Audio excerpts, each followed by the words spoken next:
partir deste momento, você acompanha o que foi destaque da semana que passou aqui no Jornal Breve.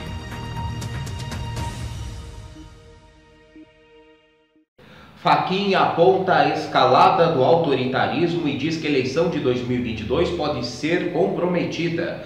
O ministro Edson Fachin, do Supremo Tribunal Federal e do Tribunal Superior Eleitoral, disse nesta segunda que as eleições de 2022 podem ser comprometidas se o consenso em torno das instituições democráticas não for protegido.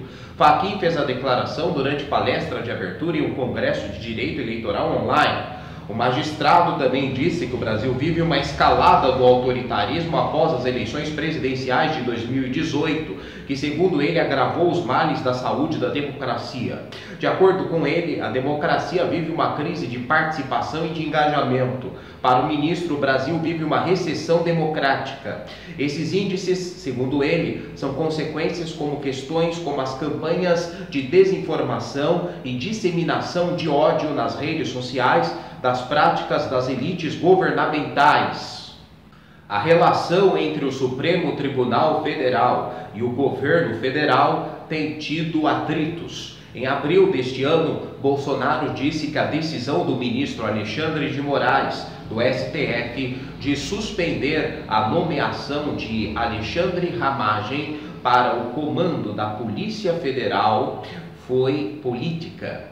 Em maio, uma nota divulgada pelo ministro-chefe do Gabinete de Segurança Institucional, Augusto Heleno, provocou reação de entidades civis e de parlamentares. O texto de Heleno foi uma resposta ao ministro Celso de Mello, do STF.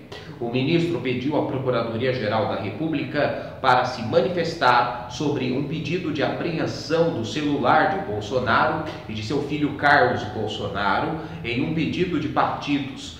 A medida é praxe e está nas regras internas da Suprema Corte. Brasil precisa se perguntar em quem confia, diz subsecretário dos Estados Unidos sobre 5G. O subsecretário de Crescimento Econômico, Energia e Meio Ambiente dos Estados Unidos, Kate Krash, afirmou ao Estadão que o Brasil precisa definir se confiará na tecnologia 5G americana ou na chinesa. Segundo Krash, o plano do governo Donald Trump, batizado de Clean Network, deixa de lado a Huawei e não estará completo sem o Brasil. Os Estados Unidos estão prontos para ajudar de qualquer forma para garantir uma tecnologia 5G aberta, inovadora e confiável no Brasil. Temos tido conversas com o governo brasileiro e acho que estão indo muito bem. Esperamos que nossos parceiros brasileiros se juntem a nós na Clean Network, que não estará completa sem o Brasil. É o país mais poderoso da América Latina e acrescentou: o Brasil está no processo de tomar essa decisão sobre o 5G. Há um número crescente de países e empresas que estão questionando a confiabilidade da Huawei. O Brasil terá que se perguntar em quem ele confia.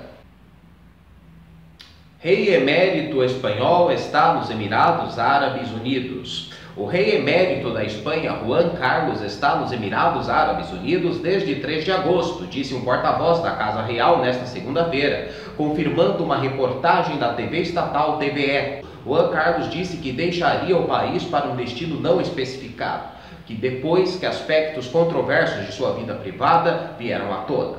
Questionado na segunda-feira se a reportagem da TVE estava correta, um porta-voz da Casa Real afirmou: "Isto é o que o rei Juan Carlos nos disse." Juan Carlos, que abdicou em favor de seu filho Felipe em 2014, disse que estava deixando a Espanha para que o reinado de seu filho não fosse perturbado por seus assuntos pessoais. Em junho, a Suprema Corte da Espanha abriu uma investigação preliminar sobre o envolvimento de Juan Carlos em um contrato ferroviário de alta velocidade na Arábia Saudita, depois que o jornal suíço La Tribune de Genève informou que ele havia recebido 100 milhões de dólares do rei saudita na época.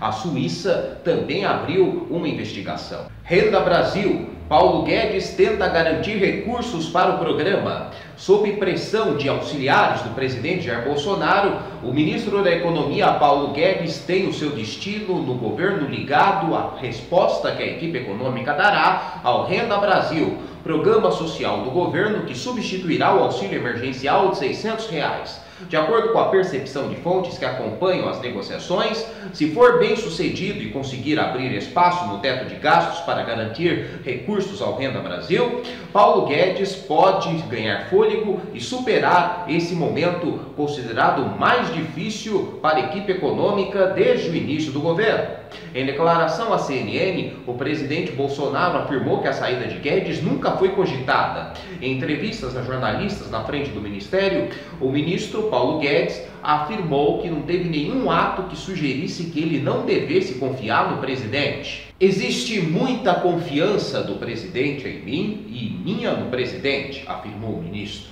mas admitiu, é difícil alguém se sentir à vontade neste cargo. A estratégia de Paulo Guedes, discutida na segunda-feira com o presidente Bolsonaro, é vincular a discussão do Renda Brasil à proposta para antecipar medidas de ajuste das contas públicas, como forma de cumprir o teto de gasto. Por isso, é provável que os recursos para o novo programa não estejam definidos no projeto de lei orçamentária, que será enviado no fim deste mês. Na negociação no Congresso, será definido o pacote de propostas para desvincular, desindexar, remover a necessidade de conceder automaticamente reajustes e desobrigar o pagamento de parte de despesas no orçamento. Lava Jato Rio denuncia Baldi por propinas, peculato e fraude. A Força-Tarefa da Lava Jato no Rio denunciou o secretário licenciado de São Paulo, Alexandre Baldi, e mais 10 pessoas por peculato, corrupção ativa e passiva e organização criminosa no âmbito da Operação Dardanários, que mirou conluio entre empresários e agentes públicos para contratações dirigidas, especialmente na área da saúde. Segundo a Procuradoria, Baldi teria recebido 2,5 milhões em propinas entre 2014 e 2018, período no qual exerceu os cargos de secretário de Comércio de Goiás, deputado federal e ministro de Cidades do governo Temer. Na denúncia, o Ministério Público Federal indica que 3 situações em que Baldi teria recebido as propinas, algumas delas juntamente com outros denunciados. As situações são descritas no documento de 120 páginas que conta com e-mails, fotos, trocas de mensagens, registros de geolocalização e recibos relacionados aos fatos investigados. Entre os arquivos ligados à denúncia está um vídeo em que o delator mostra como escondeu propina que seria entregue a Rodrigo Dias em uma caixa de gravatas. Parte das situações descritas na peça já haviam sido reveladas quando a Operação Dardanários foi deflagrada no início do mês. Na ocasião, Baldi chegou a ser preso preventivamente, mas depois foi solto por ordem de Gilmar Mendes, do STF. Ao autorizar a ofensiva, o juiz Marcelo Bretas, da 7ª Vara Federal Criminal do Rio, apontou que Baldi adotou a prática habitual de cometimento de vários ilícitos penais ao longo dos seguidos cargos públicos que ocupou. Relator de inquérito que investiga Bolsonaro sai de licença. O decano do Supremo Tribunal Federal, Celso de Mello, tirou nesta quarta-feira uma nova licença médica, informou o gabinete do ministro. Celso é o relator do inquérito que investiga se o presidente da República, Jair Bolsonaro, tentou interferir politicamente na Polícia Federal, conforme acusações feitas pelo ex-ministro da Justiça e Segurança Pública, Sérgio Moro. Segundo o jornal O Estado de São Paulo apurou, o ministro deve aproveitar o período de afastamento para fazer novos exames.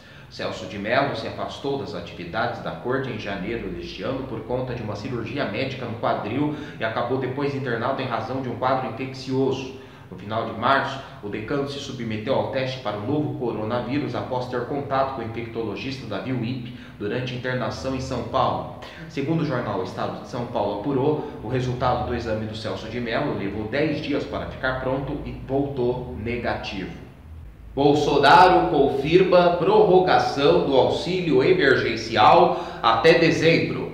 Em visita ao Rio Grande do Norte, o presidente Jair Bolsonaro voltou a dizer na tarde desta sexta-feira que o auxílio emergencial será prorrogado até dezembro deste ano, mas ressaltou que o benefício não pode ser definitivo. Bolsonaro discursou durante cerimônia na cidade de Paranaguaçu, Rio Grande do Norte. Como fez anteriormente, ele deixou claro que as novas parcelas ainda não possuem valores definidos. Esta semana, Bolsonaro sinalizou que o valor deve ser o meio termo entre os 200 defendido pela equipe econômica e os atuais 600 destinado a trabalhadores informais durante a pandemia do novo coronavírus. Hoje, ele ressaltou que a população precisa começar a ter consciência de que, mesmo prorrogado, o benefício não será eterno. Mais uma vez, Bolsonaro fez acenos ao Congresso ao mencionar a relevância que os parlamentares tiveram para o governo da votação da Câmara, que manteve o veto presidencial ao reajuste de servidores públicos até 2021. Mais cedo, em Mossoró, o presidente chamou os parlamentares de sócios. Pela manhã, Bolsonaro também citou os parlamentares em mais um momento para agradecê-los. Nesta quinta, após forte investida juntamente com os partidos do Centrão e o presidente da Câmara, Rodrigo Maia, o governo conseguiu manter a proibição do reajuste dos servidores públicos até 2021. O veto do presidente Jair Bolsonaro foi mantido por 316 a 165 votos.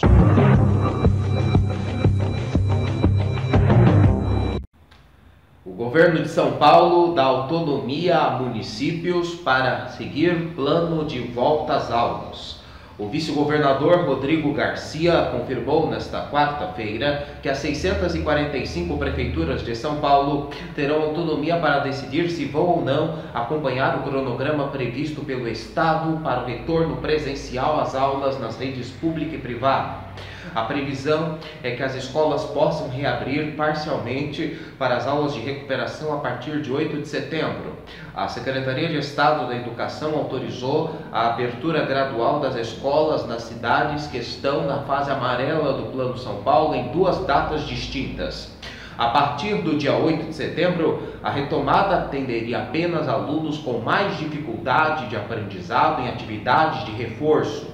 A retomada efetiva, mas ainda gradual e restritiva do calendário letivo é prevista para 7 de outubro.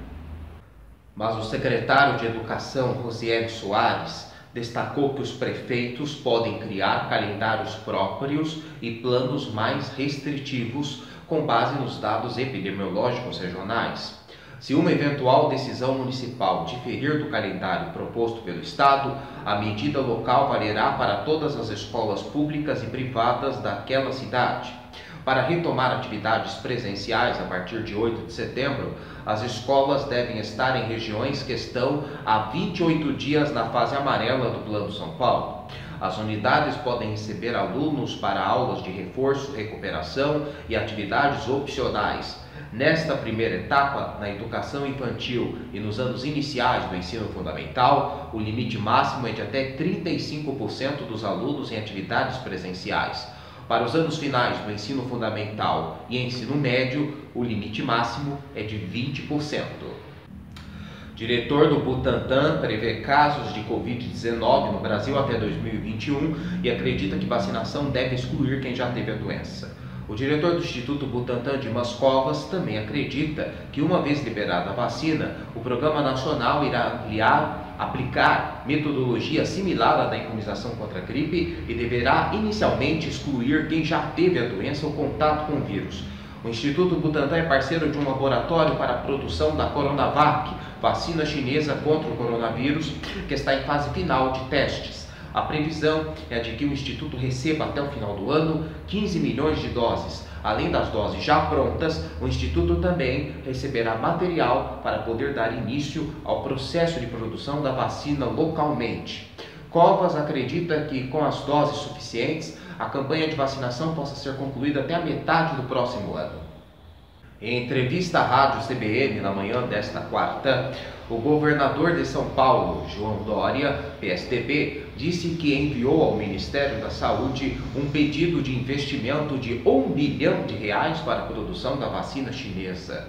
A rádio, ele diz ter cobrado do governo federal equidade de investimento para as duas vacinas que estão na terceira fase de testes. O montante solicitado pelo governo paulista é o mesmo destinado à Fundação Oswaldo Cruz, que trabalha na imunização da Universidade de Oxford.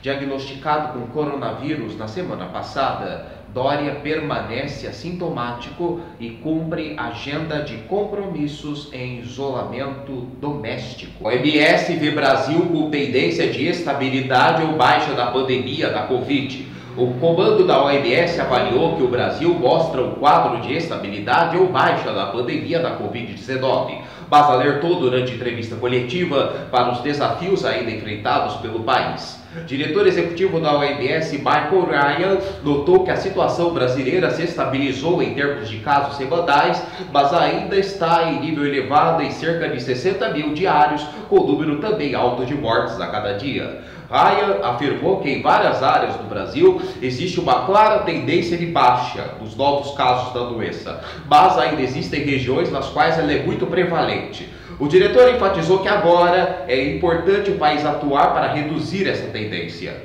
O Brasil ainda tem muito a fazer, mas o sistema de saúde está aguentando. De acordo com o Ryan, o caso brasileiro apresenta um padrão claro. A questão agora é se ele pode ser sustentado em uma tendência de baixa, comentou.